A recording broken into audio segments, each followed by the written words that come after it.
পাকিস্তান ভূখণ্ডে ভারতের হামলার প্রায় ৩০ ঘণ্টা পর আবারও বিকট শব্দে কেঁপে উঠল পাকিস্তানের গুরুত্বপূর্ণ শহর লাহোর।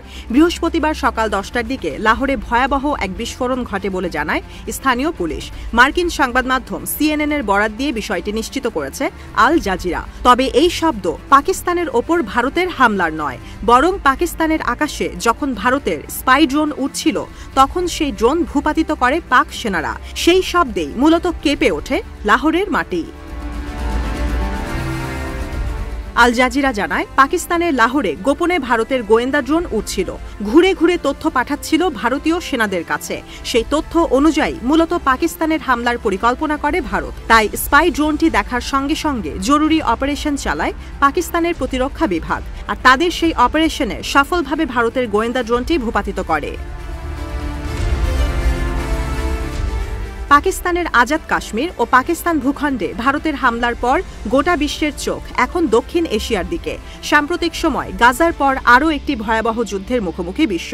এরই মধ্যে দুই দেশের পক্ষে বিপক্ষে মেরুকরণ শুরু হয়ে গেছে। রাশিয়া ভারতের পক্ষ নিলেও শক্তিধর তুরস্ক রয়েছে পাকিস্তানের পক্ষে।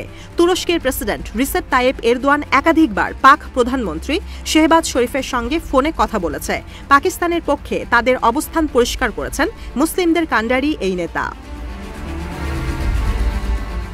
অবশ্য ভারতের বন্ধুরাষ্ট্র হওয়া সত্ত্বেও যুক্তরাষ্ট্র এখনও ভারতের পক্ষে কথা বলেনি, বরং নিরপেক্ষ থেকে দুদেশকেই পরিস্থিতি নিয়ন্ত্রণে শান্ত থাকার আহ্বান জানিয়েছেন মার্কিন প্রেসিডেন্ট ডোনাল্ড ট্রাম্প।